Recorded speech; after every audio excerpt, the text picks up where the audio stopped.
The next state that we would like to hear from is Wisconsin, and Camille and Lynn are going to lead us through some discussion. Following that, we'll have an opportunity to kind of have an open forum discussion, answer questions with all of our speakers this morning and this afternoon. So before we do that, however, appreciate your time and attention to Camille and Lynn. Thank you. Just going to say a minute, but we'll use her slides first. So shifting your focus to Wisconsin, just to orient you, that's Big Ten football, the Wisconsin Badgers. Amazing cheese. All right. Amazing cheese, and we actually do have some counties with more cows than people, and we can back that up with census data. And that's why the Green Bay Packer fans are called cheeseheads. There's a reason for that. Camille and I are going to team up on this. I was the executive director of the DRW of Wisconsin, Disability Rights Wisconsin, which is the counterpart of your Disability Rights Washington, the designated protection and advocacy system for people with disabilities in Wisconsin. And I was the director there from 1980 until last year, so that means I was there through all of the planning, ramping up to managed care, and the implementation, and seeing all the bugs and what worked, what didn't, then starting with the pilot counties, then going to expansion wave number 1, number 2, number 3, so up to where now most of the counties in our state are in managed care. So I can kind of give you some of that story. But before I talk about my perception of what's working, what's not working, Camille is going to kind of give you an overview of the family care system so you know what we've got, and also tell you a little bit about the other pieces of the long-term care system, because not all people with developmental disabilities in Wisconsin are in managed care. There's some people in some other systems, so we want you to know a little bit about that. Camille's title is Section Chief for Long-Term Care and Policy Initiatives in the Wisconsin Department of Health Services, and that's the agency that administers family care, which is the name that Governor Tommy Thompson gave to our managed care program. But she's also basically the Developmental Disabilities Director for Wisconsin. So after she kind of gives you the lay of the land of what these programs are, then I'll give you a little bit of an advocate's perspective on how it's going. Hello. Thank you so much for the invitation to Lynn and I to come and share our experiences with you. I'd also like to say you're welcome for Russell Wilson. I never thought that I would be a Seahawks fan, but I can't help myself because, you know, it was so exciting to watch him as a Badger take us to the Rose Bowl. So I feel a little bit of loyalty to follow him where he went. And so how exciting for you. And isn't he amazing? I'm a big football fan. I also appreciate Lynn's introduction, because you should know, in full disclosure, that I've really only worked in this position for about 1.5 years. So I spent about 20 years of my life, even though I'm a Wisconsin girl, in Illinois. And so I was not around for the phase 1, 2, 3. And so it's very wonderful to have his support here to give that perspective. Even though I could talk about it because I read it on a PowerPoint, it's just not the same as if you were really there. So in any event, I think it's actually opportune that Wisconsin was last, not because we're a W, but because we have two systems. Not all of the 72 counties in Wisconsin have gone over to managed care. There are 15 that are still what we affectionately call the legacy waiver counties.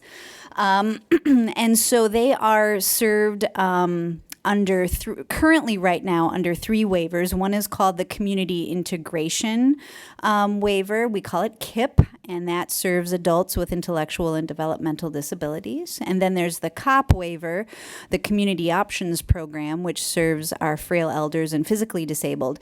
And we do have a brain injury waiver, although in full disclosure, it is waiver renewal time. Yes, it's due Monday night at midnight, and I'm very tired right now because of that, but we are not renewing our brain injury waiver. I don't say that lightly, but we were serving and operating an entire waiver for 84 individuals. And if you've ever operated a waiver, you know that if there's 84 people or 8,400 people on the waiver, you have to do the same things and the same amount of administrative work for CMS and for the feds. So we are finding very good and creative ways to serve and support all of those individuals in either the KIP or the COP waiver. But I wanted to give you that background, not to say that I don't know what I'm talking about family care, but because I do not directly work in the family care system because I operate the waivers in those 15 legacy waiver counties. You should also know that I also administer the Money Follows the Person program. I have a staff that does that, and I bring it up only because I think it's really important to, as later when I give recommendations, to not forget Money Follows the Person in all of this. I do the National Core Indicators project, and also I'm doing something new to Wisconsin, maybe not new to all states, but I'm leading up a foster care medical health home initiative where foster children are going to have integrated health care with one single provider, and they'll be eligible for it a year post return home. And so if you want to talk to me about that later, you certainly can, but it's a very exciting time for us with that. In any event, on to the information at hand. As Lynn mentioned, our managed care system is called Family Care. It's a long-term care service system, and it's cross-disability, so of course, and aging. So you should know it serves our physically disabled, our developmentally and intellectually disabled, and our frail elders. It does not include individuals with a primary diagnosis of mental illness. In Wisconsin, Medicaid-eligible persons at a nursing home level of care are entitled to those services, but not in our legacy waiver. Well, you're not entitled to services in a legacy waiver county. So in essence, I'm giving you the compare and contrast here real quickly. Family care has no waiting list, but the legacy waivers do. As I was sitting here, I realized I didn't have a current number, so I emailed one of my staff on my nifty little smartphone, and it looks like we have about 1,600 individuals in Wisconsin on a waiting list. It can vary. So there are some folks who wanted to be on the brain injury waiver, for example. They're sitting on a waiting list, but we are serving them. Okay, we're serving them under other innovative ways. And also, though, unfortunately, there are what we would call youth in transition who transitioned out of the system, and they live in a legacy waiver county, and they're waiting for services. So that's unfortunate, but it is a reality for us. Family care builds on the principles of respect and consumer choice. And of course, those are our values in the home and community-based waiver program, so it's nothing new. But it makes those services an entitlement, which is the biggest difference, as I explained before. You can choose where you live, with whom you live, and making the family care services ensure timely access to services. The goals of the initiative, of course, again, as I mentioned, are so similar to the initiatives in the home and community-based waivers. Choice of deciding where and with whom you live, or even who your providers are. I know a lot of the concern is, of course, well, I really like my doctor. I like my specialty doctor. I will lose that if I go into managed care. It's never guaranteed, but it's certainly considered, especially as I talk later about the choices of managed care organizations and how that works in Wisconsin. Access to services, obviously without a waiting list, people have that access to services, unlike in a legacy waiver county where sometimes you are waiting for your services, or you only get some services because the county, and by the way, Wisconsin is a county-based system, so without retreating too much from the topic at hand, for your perspective, adult protective services, child welfare, child protection, it's all county run. That changes. There's a paradigm shift a little bit when you move to managed care. So when I talk about the legacy waiver counties, the counties are running that show and they're coordinating those services, et cetera, and so forth. Quality is, of course, there, and as Deb mentioned, anything quality kind of ends up on our laps. It's not in my lap with the family care per se, but they measure using internal systems as well as they have an external quality review organization that provides input into whether or not they're meeting the measures. And of course, the big one, the one that we don't like to talk about, but that's true, is the cost effectiveness. So can I serve more people for less money and still make it meaningful? That is, of course, a part of this because of sustainability and because we never get more money. We just don't. Supportive authority is administrative. It's in our administrative rule in Wisconsin, and it's also in our statutes. And I just put those there so that if you would like to look at that language, you can take a peek. I'm not going to read it to you, but that's part of our supportive authority. And then, of course, the federal authority with the Centers for Medicare and Medicaid Services. It's a 1915 BC waiver, so you've heard a lot about that today, and I won't go into it now, but if you have more questions, I'm sure you can ask the panel. But unlike the legacy waiver counties, which are 1915C waivers, this is a BC waiver. Just for your perspective, these are the family care program service areas, and there's some cutesy color codes, but the ones that are in white are, and then the one polka dot one, those are the quote-unquote legacy waiver counties, and the rest of those counties then, despite their colors, are family care. So some also have what we call partnership, and then a self-directed supports waiver called IRIS, which I will also explain a little more later. This map was updated in 2013, so it's fairly updated for you. And Wisconsin is a lot like Michigan in that we have about 2 large metropolitan areas, and the rest of the state is quite rural, especially obviously when you go up into the northwest.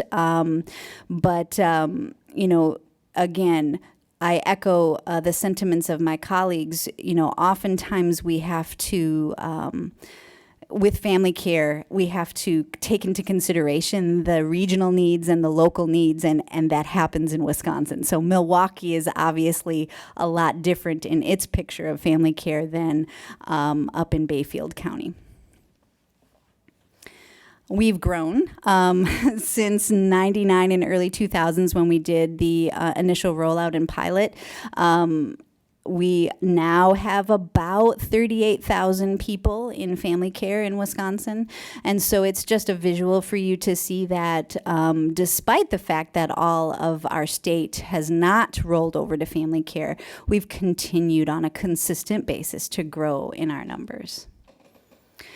So what is a managed care organization? In Wisconsin, we call the private, and sometimes they were public organizations that manage the care. We call them managed care organizations. And when I say public and private, I want to explain that so that you have perspective if later you have questions. Of course, private companies can decide to become a managed care organization. But public for Wisconsin meant this. A lot of counties during the time that family care was about to roll out said, you know what, these values, these services, we already do this and we do it really well. So who's to say we can't also become a managed care organization? And so what happened was that in certain regions, multiple counties would come together and say, why don't we become a managed care organization? What happened was, though, that they joined together and they did that, and they are actually run by county executives and professionals, but they are actually a separate entity from the county. So it was a way for us to take our local expertise and make our own company, but it is their own company. So it's public, but it's not, if that makes any sense. And I know Lynn can talk more about that too. You should also know that in those areas, especially those highly populated areas of Wisconsin, multiple managed care organizations exist. And so when I talk in a little bit about the choice and about the open door to get services, individuals deciding on managed care don't just have managed care and self-directed supports or nothing. They may have multiple organizations to choose from in the managed care arena. MCOs support members to identify the results that they want. Wisconsin uses a tool that we created called the Long-Term Care Functional Screen to determine functional and financial eligibility. And that screen is used by MCOs then to drive service needs for the person, but also then to help the person decide how those service needs are congruent with their own personal goals. Members, they call participants, I always use the word participant in my waiver world, but MCOs call their participants members, and the members build a plan for services focused around those outcomes. They coordinate long-term care services. I won't read to you, but in all, it is the MCO who has a contract with the Department of Health Services where I work to ensure that these services are appropriately administered and in a timely fashion. Another thing that's important to know as well as we go on in our discussions is that MCOs can pay family members for provision of services, and that does happen in Wisconsin, and it's a good and important thing to remember too when you're planning for your future with managed care. I'm no expert on rates and payments, and there's a whole bureau within our department that they are the experts, and they just so impress me. But I thought I would talk about it a little bit. Managed care organizations are paid a capitated rate on a per member per month basis to provide for those long-term care needs. What you should know is that of the information listed here, I think the important takeaway is that, and I wanted to bring this up because I think it was Ray that talked about their average PMPM per month. Right now, Wisconsin is around $2,887 a month per member per month. But that is a rate that is the combined target groups. So I'm not speaking of just our intellectually and developmentally disabled population. So I can certainly, following this time together today, do a little more research tonight and try to bring you some numbers where I break out that per member per month cost if you're interested. Just let me know.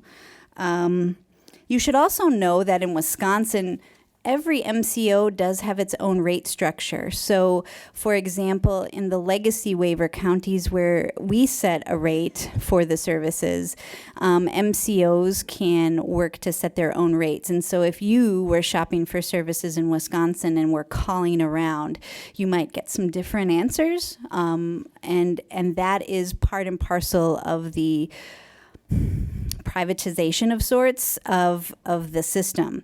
But then you should also know this. In Wisconsin, at the end of each year, MCOs either have a surplus or they break even or they're at a deficit. And if they have a surplus, they are supposed to hold the surplus aside to fund other services or provide services for more individuals.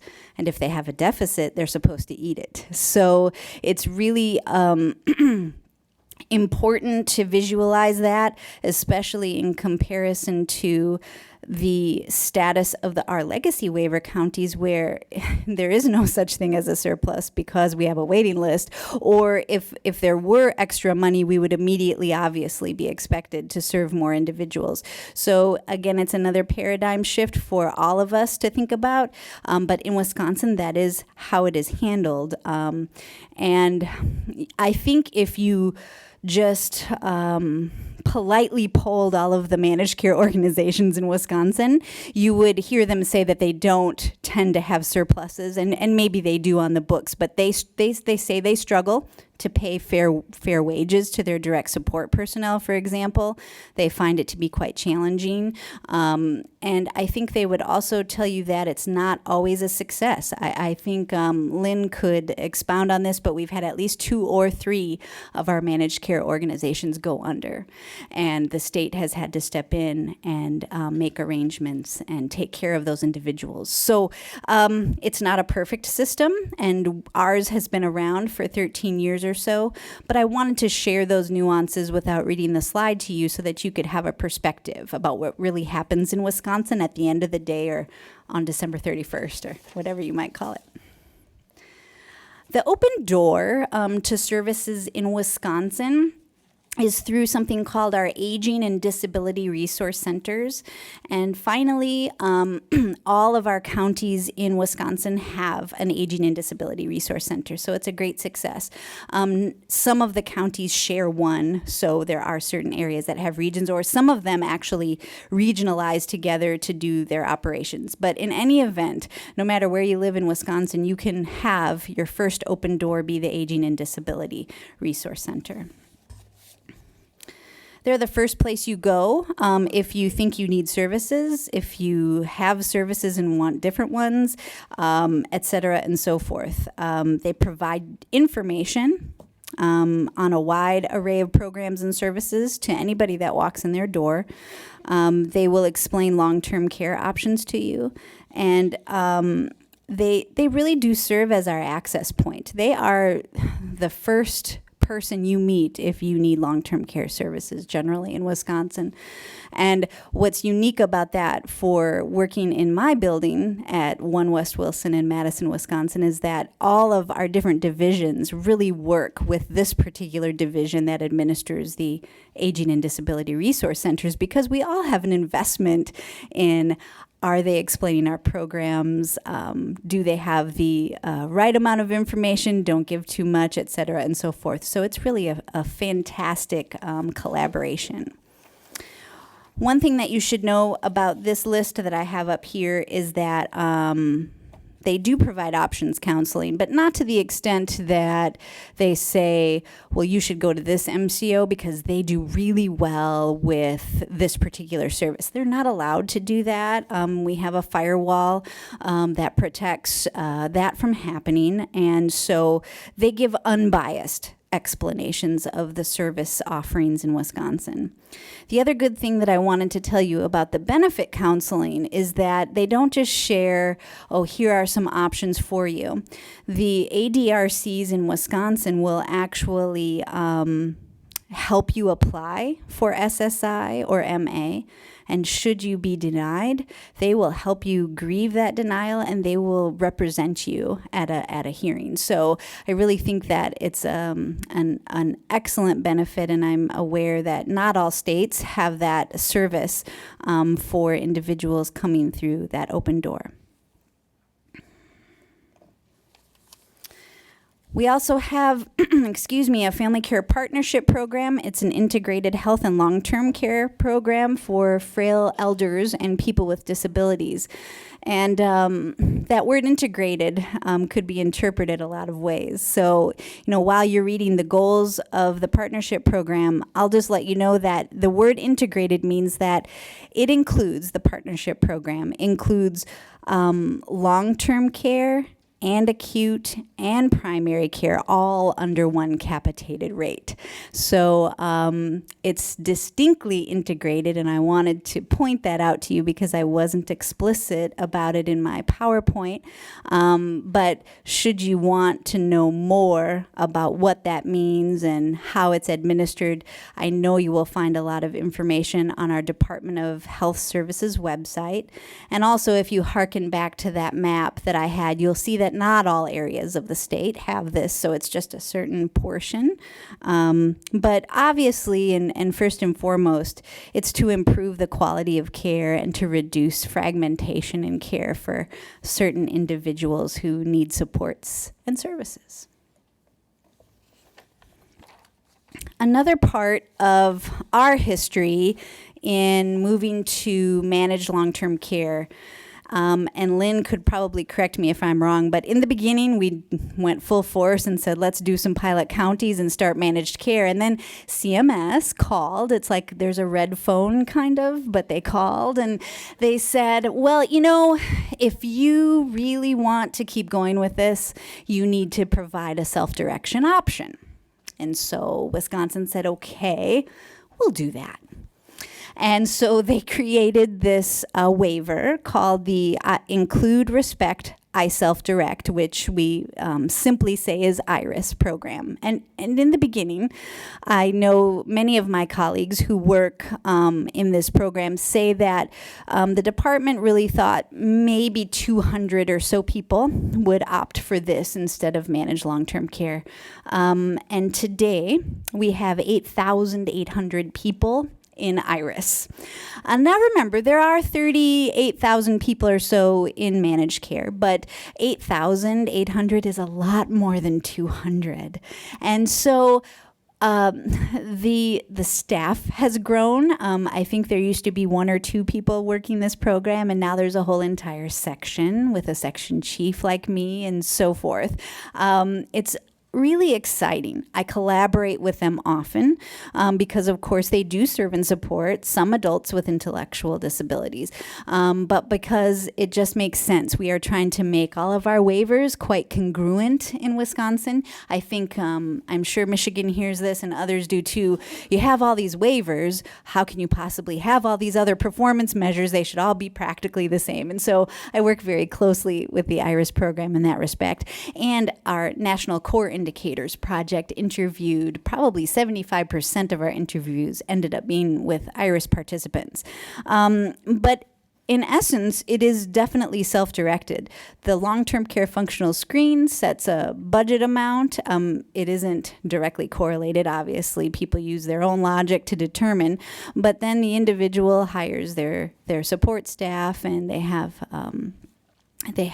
a consultant that helps navigate through the system, but ultimately it's definitely about individual choice. It's not managed care. It is definitely its own separate choice for individuals who happen to reside in those 65 counties. So it is not available to the people who live in the legacy waiver counties, just so that you are aware.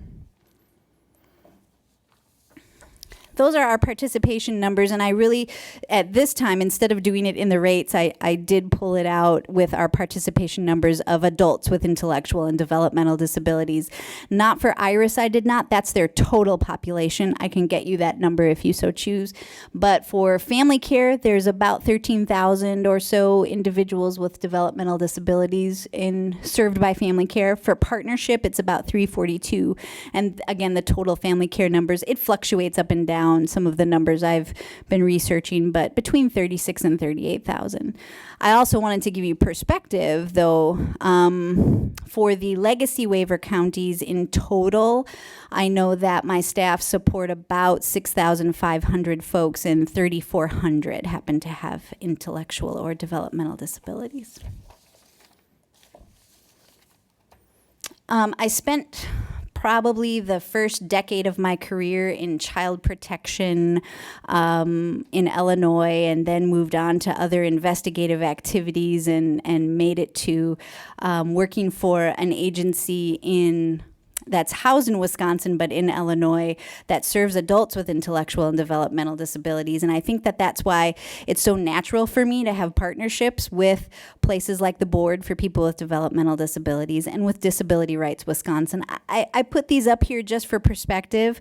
We wouldn't be where we are in the administration of these programs or in measuring quality without really good, strong input and partnerships with these wonderful entities and many others that I did not mention. But I put that up there because we're always looking at how do we know if this is working. And I was part of a lively conversation at lunch too of, are we measuring if Iris is really working and how are we going to do that? And Lynn was a part of that. And I think it's so true. Satisfaction reports are what they are. And on any given day, we could use the National Core Indicators Project to say, how is this really going? How is family care working? How is the self-directed supports waiver going for us? And, you catch someone on a bad day and they're going to say it's not going so well. They may have had a bad doctor's visit, or they may just not be feeling well that day. And on any given day, it could not go so well, or it could. So we're always looking for good ways to measure.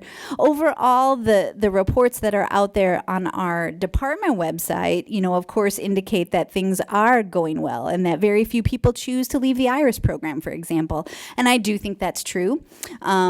Anecdotally, I'm involved in a lot of situations where people unfortunately have to move out of a family care county where they're receiving IRIS services into one of the legacy waiver counties that I manage, and they just can't find the same level of supports that they're used to, at least obviously with the same amount of self-direction that they're used to. But overall, I just wanted to give you a snapshot of what Wisconsin is feeling that's going on with managed care.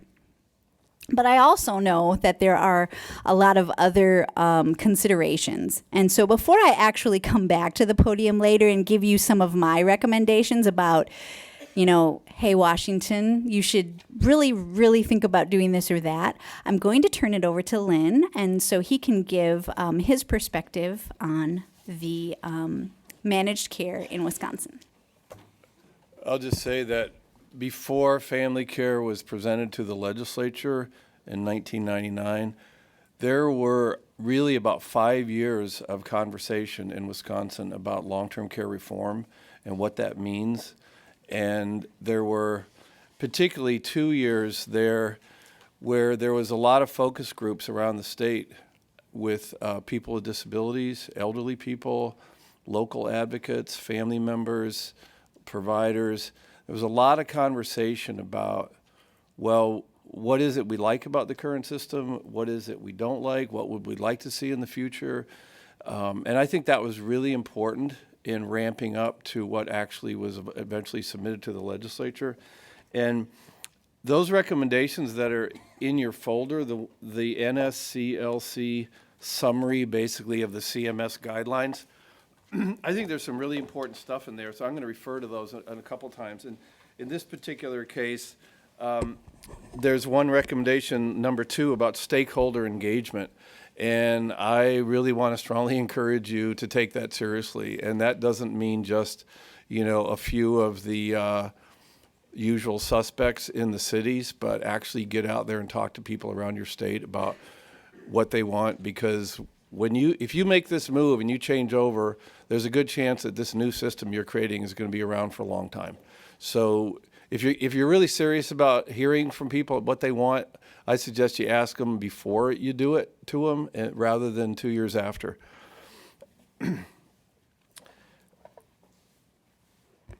When David called me to come, he said, we want someone who is outside state government, outside family care, who can speak very candidly about what's going on there, and that's what I plan to do today. So this is going to be family care, warts and all. I'm not going to try to sell you on the Wisconsin system. I'm just going to try to tell you the way it looks to me. I should say also, I don't feel like I'm speaking for state government here. I'm not speaking for Camille. She has her own opinions about what's going on, and I don't want to blur those lines. I think what I'm saying is pretty representative of the consensus of the disability advocacy community in Wisconsin. I think I can safely say that. And I'm still pretty plugged into those circles. But I wouldn't say that I'm speaking for anyone else besides advocates. So when Family Care started, there was a grand deal that was made. And I actually think a deal is the word to use because the governor and the secretary at that time had certain things they wanted to get done. And advocates had certain things they wanted to get done, and the aging advocates and the disability advocates didn't necessarily agree on everything. And we had a county-based system, and so the counties had certain things they wanted to get out of this. So basically, everybody came to the poker table, and they had their wish list and their bottom line, and we played out the game. And basically, what we got at the end was the deal. And the state got the chance to go to managed care, which they very much wanted to do. They were looking at the projections of what the baby boomers were going to cost in long-term care, and they were pretty scared because they were a lot steeper than inflation. And they felt like we got to do something to get out in front of that, and we think managed care is the way to do it. So they really wanted to go to managed care. Also, the state was really holding the bag for a lot of the risk of when services cost more than projected or cost more than were in the state budget. Usually that ended up coming back to haunt the state in the form of a Medicaid adjustment somewhere in the budget. The legislature didn't like that. They didn't like when the cabinet members came and said, oh, by the way, we screwed up. We're off by about 10 million. Can you fill this hole for us? The governor didn't like that very much. So the state wanted to figure out a way to get out of that. So one of their ideas was, let's create these managed care organizations, and we'll tell them what their capitated rate is, and then if they end up in the red, that's their problem. It's not our problem. And so that was clearly one of their intentions. Also, 72 counties in a state of 5 million, figure it out. A bunch of those were little dinky counties, and some of them were pretty backward, and some of them were not very adept at managing their finances or managing their service system. And not surprisingly, there was quite a few legislators that felt like maybe the private sector could do a better job. Not everybody felt that way. Certainly not all the counties felt that way, but there was some feeling along those lines. And so this was a chance to kind of move towards privatization. And even those public MCOs that Camille described, those are multi-county configurations. And 5 or 6 or 3 or 10 counties would come together, and they would form this new corporation. So it was not part of county government. It was a new corporation, but the governing board was representatives from all these counties. And these new public corporations had more sophistication than some of the little counties that preceded them. So even that was considered a positive step in the eyes of some people. And of course, the state was getting tired of dealing with 72 different governmental entities. You can imagine all the personality issues, getting your reports in on time, all that stuff. And they felt like, gee, if we could deal with 10 or 12 MCOs, we actually have 7 now, that would sound a lot better to the state than 72 counties. So what did the advocates get? We got a commitment to end waiting lists, and we'd been trying really hard for the previous 20 years to make progress on waiting lists. And we'd go into the budget and fight really hard, and we get $3 or $4 or $5 million bucks, and then the waiting list would get bigger. And so we got some extra money, and the programs got bigger, but the waiting list got bigger too, and we felt like we were running in place a lot of times for waiting lists. And at the time Family Care started, we had about 15,000 people, elderly, adults with physical disabilities, adults with developmental disabilities on waiting lists. And remember, Family Care is only for adults. So we have a separate kids waiting list. And 15,000 people on waiting lists, some of those people are really suffering. And some of them were forced into institutions because that was the only place they could get the services they need, like help to get to the toilet, help to get dressed, help to get food. And it was basic survival. And it's like, well, if the only place I can get that is a nursing home, I guess I'm going to a nursing home. So that was pretty awful for a lot of people, and we felt like, okay, we're nervous about managed care, but if this is part of the deal and we can end those waiting lists, then that might be worth it. Also, as Camille said, we had a situation in the past where people in institutions or at risk of going into institutions, there was an entitlement to an institution bed, whether it was a state developmental disability center or a nursing home. There was an entitlement to that, but there was no entitlement to services in your own home or entitlement to services in your community. So obviously it wasn't really a level playing field. And finally, after family care, if you're eligible based on your disability and your functional level, you have an absolute entitlement to the services that you want. And we felt like that was a pretty big deal to try to get beyond the institutional bias. We also insisted, and this was something disability advocates really wanted, the aging advocates didn't bring it up. We said we want a self-directed supports option inside family care. So if you're going to do managed care, we want people to be able to choose that. And Michigan already had that. We noticed that. We admired that. We thought we wanted to have that too. And so we got that language in statute. Now, because we have the separate IRIS self-determination waiver that Camille described, a lot of people who want self-determination will just opt out of family care and pick the waiver. In Michigan, you can get self-determination within managed care. I think in our state, even though that statutory language is there within family care, in many ways that option's been underutilized because the people that are really gung-ho for self-determination end up picking the self-determination waiver. But nevertheless, we still think that was important to have that in there. And of course, if you have a transition situation like we had in Wisconsin, where when your school eligibility ends, you could be on a waiting list for 3, 4, or 5 years and get nothing and sit on the couch. And a lot of the stuff that teachers had really worked hard, the skills that they'd help you develop, you start losing those because you're sitting at home doing nothing while you're waiting to get employment supports or other supports. That's a pretty bad approach to transition planning. So ending waiting lists and meaning that you could, not only could you leave school and then start in the long-term care system, actually eligibility for the long-term care system starts at 18. So you could actually start getting long-term support services from the adult system while you're still in school. So we felt like this would be, everyone been talking about seamless transition for decades. Now we felt like we could actually possibly achieve it. But of course, the advocates took some risks. We weren't really sure exactly what managed care in long-term care would mean. There weren't that many other examples around. And even though there were some in other states, our context we felt was somewhat unique. We weren't exactly sure how it was going to play out in our state. I think we underestimated some of the negative aspects of managed care, and they came home to roost for us later. We also created a situation where we created these new corporations, and there was no prohibition for them to take profits, nor was there a ceiling on profits. Now, as Camille said, so far, a lot of them have been having trouble making ends meet, so there hasn't been a lot of profit taking, but that's kind of out there as a potential danger.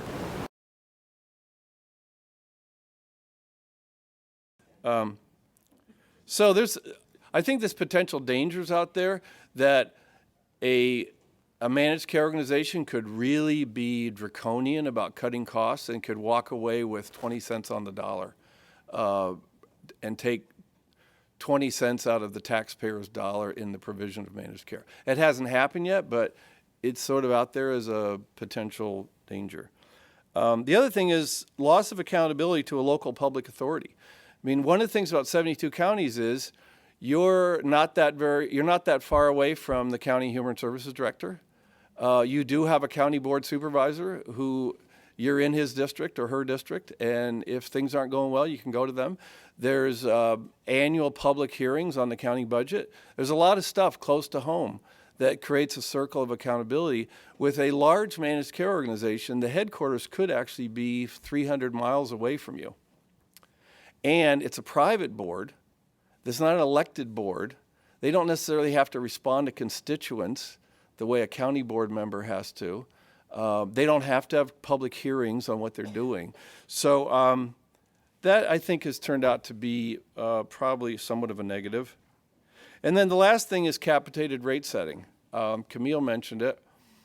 In Wisconsin, they retained a big name accounting firm to come in with actuaries and do the capitated rate setting. Very few advocates expended the effort necessary to understand how those calculations were made. In my agency, we had one guy who was willing to go the extra mile to try to understand what they do. And it's so arcane, it was very hard for him to explain to anybody else what it was. So it's pretty hard to advocate around, well, did they do a good job of setting the capitated rates? Because, you know, you have to speak a special language to even understand it. So in some ways that, I think, has been a challenge for us. So what's working? 57 of 72 counties have ended waiting lists or are well on the way, as Camille showed you on the map. And keep in mind, I mean, you've heard about this not just from our state, but from some other states today. Waiting lists in a lot of states are getting longer now. Because of the economy, because of sequestration, because of other things, waiting lists are getting more severe in many places. And it appears that Arizona, Michigan, Wisconsin have figured out a way to end waiting lists and hold on to that even when the economic downturn. Another little interesting feature of that is Phoenix, Tucson, Detroit, Milwaukee. These are pretty big cities with a lot of people with disabilities who need long-term support, and they've ended their waiting lists. And the fact that Detroit and Milwaukee have struggled so much economically and still do not have waiting lists. In our old system, with a county-based system, with waiting lists, the more affluent counties would chip in extra money, extra county tax dollars to reduce their waiting list. So what's the result of that? The result is the more affluent counties, like the suburbs of Milwaukee County, would have lower waiting lists. Milwaukee County, with high unemployment, lower tax base, had really long waiting lists.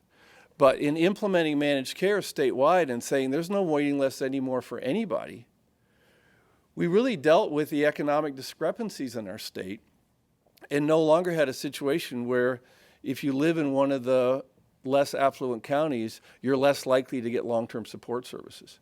So that's an interesting thing, I think, and I would say Detroit is probably somewhat similar. That there's a city that's struggled economically, but no waiting list. We do think there's been a decline in new nursing home admissions. I mean, the hypothesis was if you end waiting lists, you should no longer have people moving into nursing homes because that's the only place they could get the service. And you should no longer have people moving in who wanted in-home care or wanted community care, but since that was not available, there was no entitlement to it, the only thing they could do was go in the nursing home. So the theory was that takes away one of the faucets, which is fueling new nursing home admissions. And we think we now see evidence that especially in the counties that have had family care for a while, we think we're seeing evidence that new admissions to institutions is going down. We also have a lot better data on long-term support outcomes than we used to. I think ultimately that's useful. The website here at the bottom is for one of our MCOs. It turns out to be one of the smaller ones, but it's one that is generally considered to be probably the most successful one in our state, Community Care of Central Wisconsin. And if you look at their website, you'll see they emphasize self-direction, supported living, integrated employment, community connections. They have better integrated employment numbers than any of the other MCOs. So they have really been able to get people real jobs more than the other places have. And one of the things they did, and I'll come back to this later, one of the things they did that other MCOs have not done as well was when they replaced county government and they said, now we're going to be in charge of long-term support in these three counties, they went to some of the provider agencies using the outmoded models of service, sheltered workshops and traditional 8-person group homes. And they said, you know what? We've been talking to the members, the people that we're now going to serve, and we're hearing from a lot of them that they want real jobs instead of sheltered work. So you need to know, as the managed care organization, who is now the new purchaser of service, not the old counties you were dealing with. We don't want to buy that old stuff anymore. We actually want to buy something new. We'd be happy to do business with you, but you will have to realize that it's a new day. You're going to have to provide something different if you actually want to start receiving money under managed care. And we'll help you do it gradually. We'll even give you some extra money for training staff and developing new service models. We're not going to be unrealistic about it, but over time, we want you to move in these directions. And the same thing with residential providers. We want you to move more in terms of supported living. We want you to support people in their own apartments, their own homes. We don't want you to hear you just saying, we're in the group home business, that's all we do. Because if you're only in the group home business, in our region, you're going to be in a shrinking business because we want to support people in other ways. And they were able to do that, and they've actually seen changes over time as a result of it. Pardon? What? No. In Wisconsin, the people who are already in institutions on the Medicaid card when family care started, they or their guardian could enroll them in family care if they wanted to, but they didn't have to. So the result is a lot of those people are still on the Medicaid card, which sort of amounts to a carve-out in the sense that they weren't auto-enrolled into managed care. So I'll come back to that, another point about that a little bit, because it used to be counties had some legal responsibility to ensure people lived in the most integrated environment. Now counties don't do adult long-term care except in the few counties Camille mentioned. So they're kind of off the hook now in terms of their responsibility for people in institutions, which is a problem in terms of our design. The last bullet here is performance-based rates for employment. One of the recommendations in the NSC-LC pamphlet, number 4, is align payment structures with programmatic goals.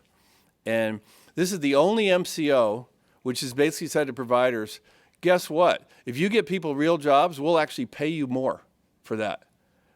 We will reward you for being successful in getting people real jobs. Not just for trying, you got to actually deliver. And the result is the provider, money talks.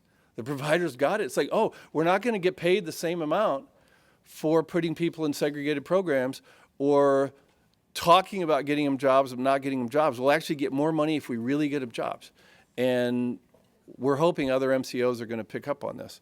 And as Rick mentioned in Arizona, one of his regrets is their design didn't really promote integrated employment much. Well, you could say the same thing about Wisconsin. We haven't done very well in integrated employment.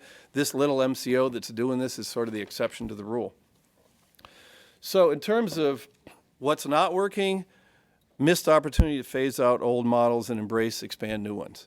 One of the things I was naive about, I think some of the other advocates were, when family care started, we thought, well, we're turning the page. We're going to have, this is a new regime. This is a new day. We're going to have a chance to move more towards real jobs, towards supported living, people living in their own homes. Well, why we thought that would happen automatically, I don't know. But in reality, the status quo has a lot of inertia. The path of least resistance for these managed care organizations was to come in, take over the county contracts, and keep buying the same old that they had been buying. So that really didn't turn out to be the case. The other thing is, these MCOs are big corporations, and we have 7. Now, if you had 1 for your whole state, that would be even a much bigger corporation. The power imbalance between an MCO and an individual participant is much bigger now than the old balance of power between an individual and a county, especially in some of the smaller counties. The scale of these things running the system has changed a lot. We're talking about some $30, $40, $50 million corporations now. And they behave the way that $30, $40, $50 million corporations do, which is take a number, you got a complaint, push number 7 on your phone, we'll get back to you. Not necessarily. I mean, it's not the way it used to be. And the other thing is, as Camille said, we've had 3 MCOs that have gone under. And we're talking about deficits that ultimately, after 2 or 3 years, they led to insolvency. And I talked to Chris about this in terms of Washington State. I admire the fact that in your mental health managed care delivery system, you guys have been able to avoid having any of these entities go under. But you kind of know, what it's like. I mean, if the reserves go down, you start worrying. Or if the reserves get way too big, you start wondering what's going on. Why are they not spending the money on services for people who really need them? So this is something to take into account. And if you only have one MCO in a region, which we do have that in some regions, and you've got 3,000 people served by one MCO, and the insurance commissioner says your reserves have dropped too low, you no longer meet the standard, we're taking away your certification as the MCO. That's very disruptive to the clients. They're going to get letters saying, you will no longer be dealing with this MCO, you will no longer have the case manager you've had. Basically, whatever situation you've got, it's somewhat in peril now. And of course, you can imagine people freaked out when they got those letters. And we've had it happen now 3 times. Employment, I don't think we're doing any better in Arizona. 8% of people with developmental or physical disabilities with integrated employment as of a few months ago. I think part of this is we missed the opportunity when we moved into family care to say, hey, this is a time we're really going to move into the realm of real jobs. That's part of what Wisconsin's going to do by changing its system. We really didn't do that. So now we sort of have to go back years after and try to make that repair. Lynn, I'll say to you that we'd be glad to help you in that. No, it's true. I mean, we've been watching what Washington does, and we've actually had a couple of people from Washington come in. So, yeah, I mean, we know who's doing better. We're very much aware of it. And we do have an Employment First campaign going on in Wisconsin now. I mean, hope springs eternal that we can do better. But right now, we're in the bottom half of the country in terms of this, and I think we missed the opportunity. One thing that I would say is sort of a mixed result is we all said when this started, we wanted more consistent services statewide. We didn't like the fact that we had what felt like 72 different service systems, and I've already given you a couple of examples. Affluent counties chip in extra money, reduce their waiting lists, or even eliminate them. The poor counties don't, though that's a big discrepancy. The other discrepancy is very different service models. In Madison, we've got 30 different supported employment providers, a higher rate of integrated employment as a county than any state has as a whole state in the country, but it's a little oasis in a 72 county state. And then you've got other counties where all they've got is one sheltered workshop and everyone goes there. So we thought, well, can't we have something that's a little more consistent? Well, yeah, we've got it now. But it's sort of everybody is more moving to the middle. So the worst counties, the backward counties, I do think things have gotten better. The more progressive counties, some of them feel like managed care has kind of put a damper on innovation and cramped their style a bit, and they feel like they haven't been able to try out as many things as they want to. They feel like they don't have as much autonomy as they had in the former county-based system, and that's one of the reasons that Dane County, the county that Madison isn't in, ironically the county that includes the state capital, has resisted going to family care and is not a family care county. It's the largest of those legacy waiver counties that Camille described because they believe that they have the best system for people with developmental disabilities in the state right now, and they're really afraid that going to managed care is going to reduce quality in their system. So there's an interesting thing to think about. Do they have wait lists? Yep, they do. Yep. So it's not the best system if you're on one of those wait lists, that's for sure.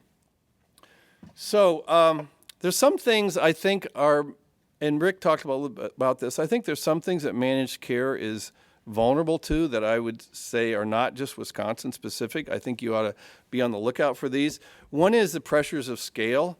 I've noticed when these corporations start serving thousands and thousands of people, there's more of a temptation to have some standardized answers for people like, oh, all the people that score in this range on the functional screen, I think this service model might make sense for them. Well, that's not individualized service planning. More reliance on big providers. When you're serving a 9-county region, it's sort of tempting if you can find like a bunch of big multi-county providers that are willing to serve hundreds and hundreds of people. You don't have to negotiate as many contracts with providers if you have a few of these mega providers. But what does that say for the ma and pa providers, some of which are doing great work and are putting a lot of care and attention in every single person they serve, and they're only serving 30 people or 50 people? Well, will the MCOs still want to deal with them? Or are they, sort of too small to bother with? I mean, I think that's one of the things that you have to look out for. And we used to hear this language a lot. We don't hear it so much now. We need to bring your care under management, and think about the term managed care. We're going to manage your care. Well, in a country where people are saying self-determination is the way that people with disabilities want to go in the future, when somebody says, I want to put your care under management, some people with disabilities hear that as, you want to put my life under your management. You want to put your foot on my neck. I don't want that. I want to run my own life. Thank you very much. And I do think there is a degree to which managed care can run counter to self-determination. Now, of course, Michigan is the demonstration that that doesn't have to happen. But I think Michigan is the exception because they've been very conscious about the values and their strategy to make sure that managed care and self-determination are not mutually exclusive.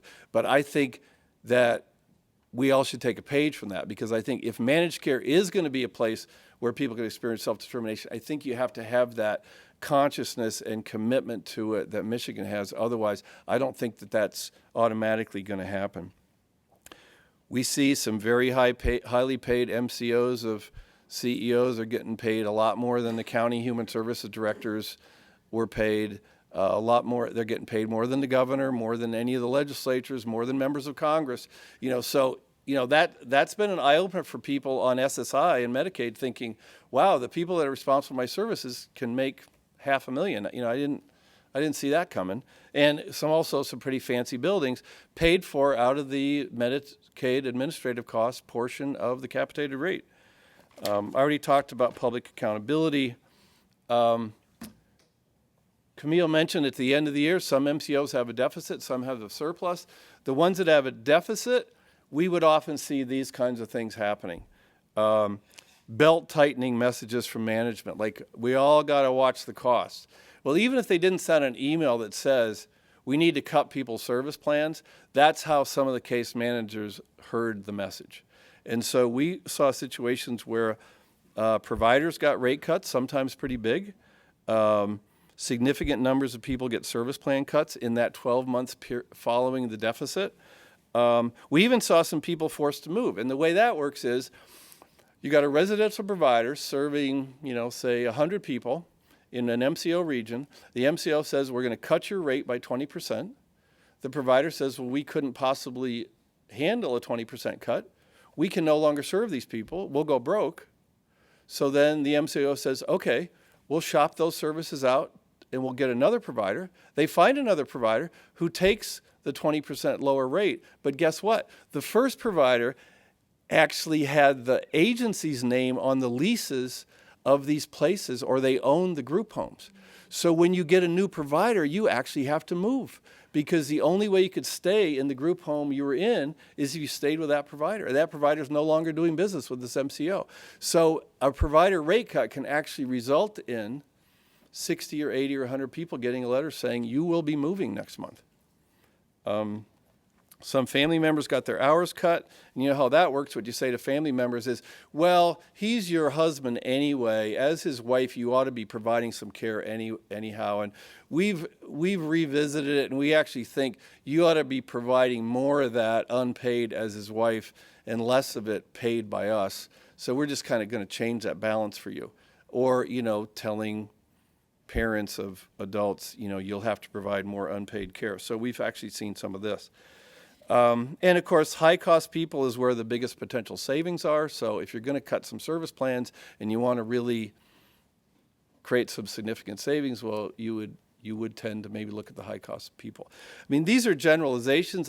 The reason I mention these is, in the case of some of the MCOs that went under, the first and second year that they had deficits, we got a lot of calls from members in those regions with these kind of issues.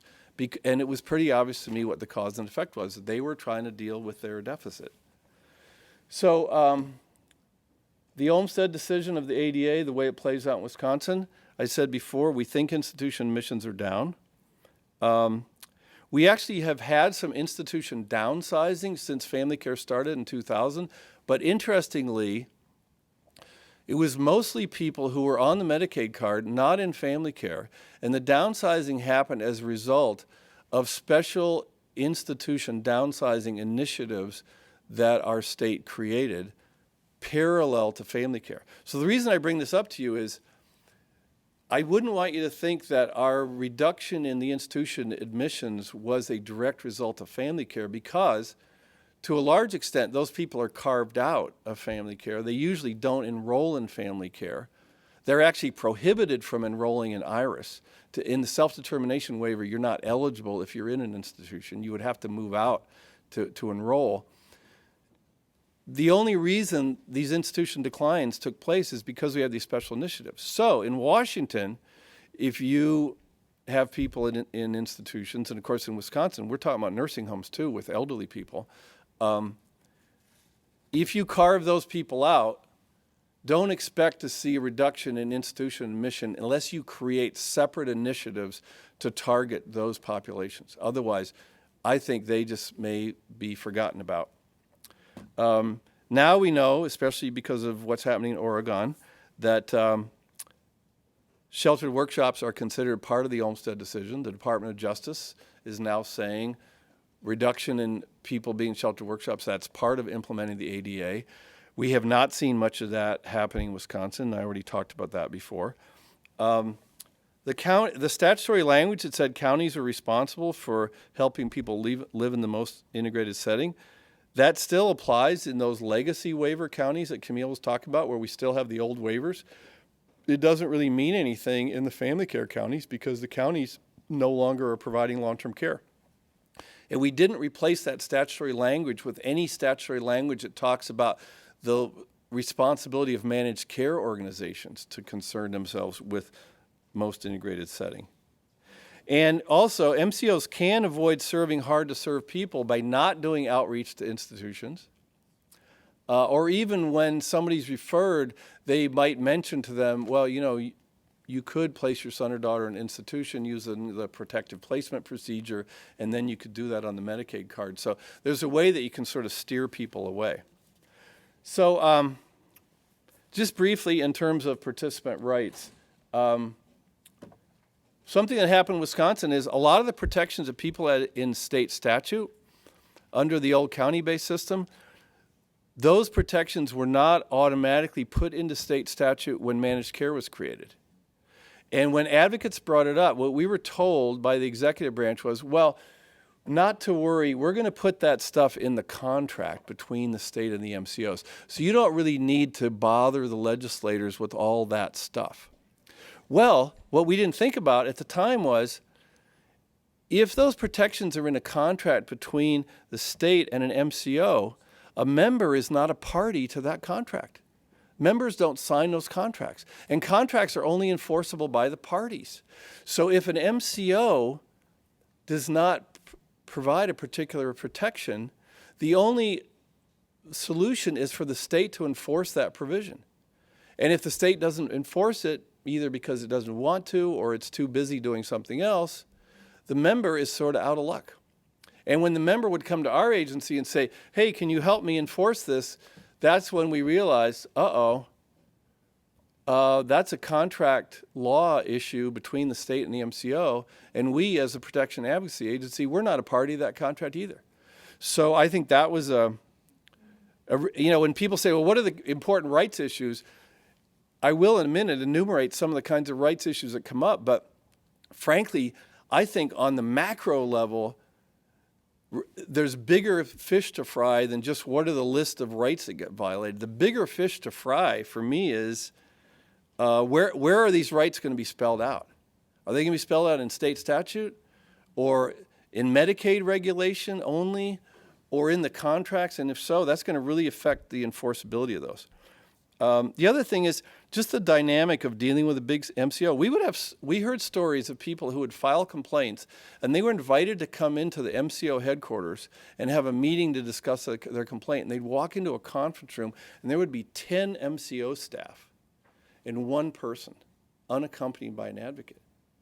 And not surprisingly, that was very intimidating for people. And a lot of people felt like, I don't know if I can really, hold my own here. And they're picking apart my argument and, helping me justify, my complaint. And a lot of people would just feel like beaten down by that. And then lastly, I don't know why we assumed that MCOs would automatically know the Medicaid rules, but they don't. So there'd be lots of times we have to point out to them, well, wait, you can't do that. There's a notice of action requirement when you cut somebody's services. You have to give them some waiting time. Oh, really? We didn't know about that. Where is that? And so we assumed a lot because dealing with the counties where they knew these things, it was sort of a given, but not necessarily with the MCOs. So when you think about rights, I think one thing is, will there be a clear, understandable rights guide? And will that guide include a pretty strong set of rights and strong appeals and complaints process? And this is something that I think you heard about from Arizona and Michigan is really important. But I would add one other thing, and that is, not only do there need to be clear rights and a strong appeals and complaints process, there actually needs to be a practical way that those rights can be protected for people. And the thing that I've discovered in Wisconsin, we often had to remind the legislature was, we're talking, the people who meet the eligibility requirements for these programs, a lot of these people have cognitive disabilities. They have trouble doing menu planning. They may also have trouble filling out the complaint form or following the appeal procedure. Some of these people have very limited reading ability. So why we would think that these rights are just self-enforcing, or that automatically everyone would be able to fill these in these complaint forms and follow these procedures and advocate for themselves, it's just not realistic. So a lot of people are going to need some kind of help. And it's got to be independent from the state, independent from the MCOs. All the MCOs have internal ombudsmen.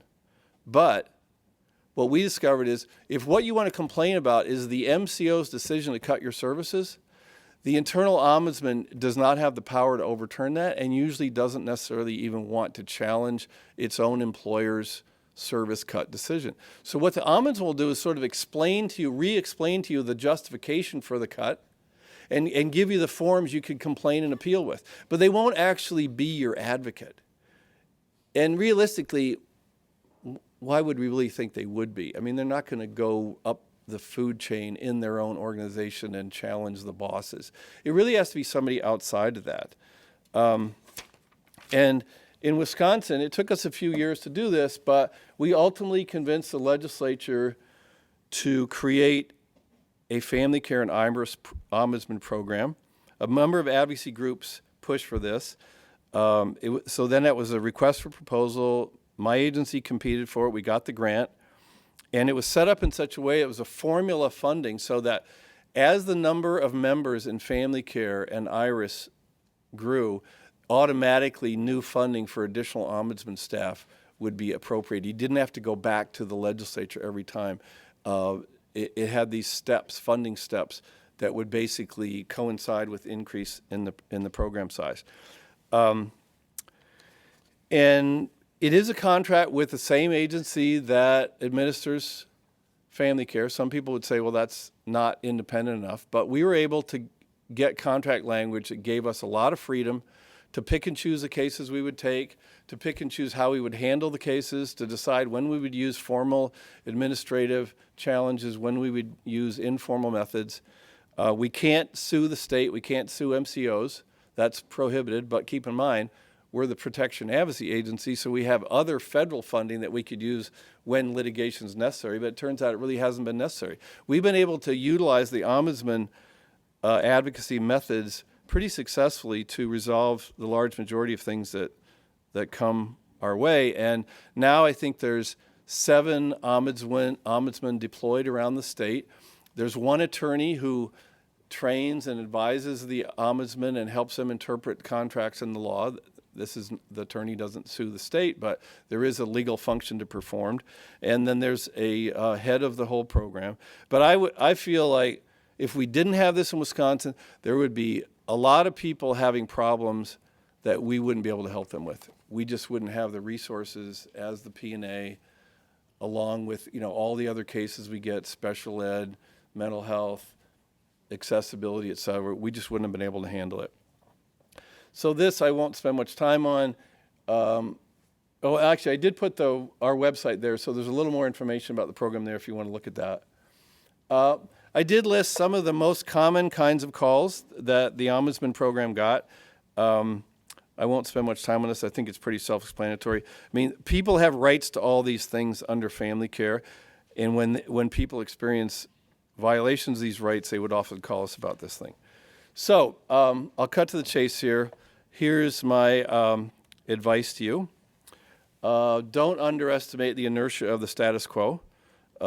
If you guys want to move more towards supported living, if you want people to move out of group homes and into their own apartments and their own homes, think of this change over to managed care as a moment of opportunity to assert your vision of what the future you think it should be. I would strongly encourage you, don't miss this chance. If you're going to completely turn your system upside down, try to make some gains there. In that NSCLC pamphlet, recommendation number 3 is enhance the provision of home and community-based services. We didn't do it. We blew it. We missed our chance. We pretty much got same old, same old. We're trying to make it better now, but we missed a chance to enhance our system. And this is part of what you guys could have in your focus groups and your dialogues is, well, what kind of enhancements do people with disabilities and their families want to have in Washington now? Identify what those are and see whether you could build them into the DNA of your new managed care program. Number 2, resist pressure for a rapid conversion. In the NSCLC recommendations, number 1 is adequate transition strategies. What happened in Wisconsin is, because everyone believed managed care was going to save money, there was a really big hurry up. Well, let's get thousands of these people switched over from the legacy waivers to managed care as soon as we can. And the way they did that for a lot of people was just, they took their old individual service plans of the old waivers. They crossed out the title and said, this is your family care plan. They didn't even sit down with people. It was almost like a computer transition. They didn't even sit down with people and say, how's that plan working for you? What do you really want? Are these the services you want? Is this where you want to live? Is this how you want to spend your day? They missed that chance because the caseworkers were asked to do this for thousands of people overnight. So I feel, and then of course what happens is there's only, it's survival of the fittest then. It's only the people who got switched over and later on had the tenacity to say, excuse me, I understand I got switched into family care, but actually I don't like my service plan. Can we talk about something different? Well, that was only a very small percentage of people who had the real wherewithal to do that. So I think we really missed an opportunity to do something more thoughtful there. And in some instances, we missed an opportunity to do something more cost effective because some of those plans, those old plans, were actually wasteful of public resources. They could have come up with a more cost-effective plan and a plan people would have liked better, but there was no time for the conversation. It was just flip the switch, 3,000 people in this county are switching over to family care, we're done. So I think that was really too bad. Next thing, you've heard about this from Arizona and Michigan. I'll say it again.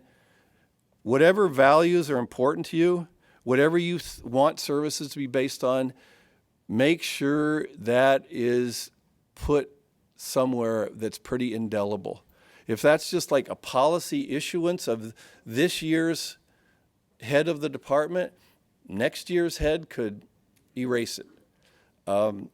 We did not get as much in statute as we should. We didn't get as much in contracts with MCOs as we should. So I would say think really hard about what's important to you and figure out where can you put it somewhere where it's going to endure. It's not going to just fade away like sandcastles on the beach. And related to that, number 4, reflect on what's working in your system now that you want to preserve. I mean, you guys are the envy of the whole country in terms of integrated employment. It would be an absolute shame if switching over to managed care meant that you guys went 10 years backwards in integrated employment, and you had MCOs saying, I think we could save a few bucks by putting these people in sheltered workshops who have got real jobs now. But think about it. I mean, do not assume that that could never happen. I think you really have to create your safeguards to make sure that doesn't happen. And then lastly, figure out how self-determination and self-directed supports are going to, you've got the Michigan strategy, build it into the managed care system with teeth, or you've got the Wisconsin strategy, which is create a separate alternative, program that's not managed care that people could roll in. But however you do it, I mean, people nationally are saying self-determination is what they want. So you ought to think about how are we going to be able to make that possible for people in Washington. So my two final thoughts. One is D. Hawk. You may have heard of him. He's the guy that created the Visa card. He said there's four ways of looking at things that we have to master. One is as they were. So you need to think about what are the services you had before the ones you have now? What were those like? What were you trying to change when you got to where you are now? Number two is take stock of what you have now, not rose-colored glasses. Be really honest. What's working that you want to preserve, what's not working, this is your chance to fix it. So don't pretend it's not working. You're going to miss the chance to fix it. Face it head on. This isn't working so good. We can do better. Let's try to figure out how we do better. Then number three is things as they might become. And this is where the dangers of managed care that Rick talked about and that I talked about, have your eyes wide open. These dangers could come true in Washington State. So be really clear on what those dangers are. And then lastly, number four is how they ought to be. I mean, you guys ought to have a really clear picture, hopefully better than we had in Wisconsin, of what you'd like this new system would look like. What kind of outcomes you'd like people to experience, what kind of opportunities, what kind of lives you'd like people to have. Spell it out as clearly as you can, and then think about what is it we could do in legislation, in MCO contracts, in whatever other things we can do to actually try to make that come true. I feel like we didn't do as much as we could have. Now I have the benefit of hindsight. I can see what we missed, but of course, all we can do now is try to fix it now. So lastly, as the Talmud says, somebody planted a tree a long time ago that created the system you have now. You guys are actually right now getting ready to plant a pretty big tree. You are going to plant the managed care tree in Washington. And there's going to be people living under that tree probably for the next 10, 15, 20, 25 years. And they're going to be hoping that they get some good shade from the tree that you're planting. And I personally feel, I know Rick had a little bit of regret. I think I probably have more in Wisconsin. I feel like we could have planted a better tree in 1999 than we did. And now, right now in 2013, people would have better shade in Wisconsin under a better tree if we'd done it. So I'm really hoping you guys will learn from what we did right, but from all of our states, learn from what mistakes you made, and hopefully you can plant a better tree than we did.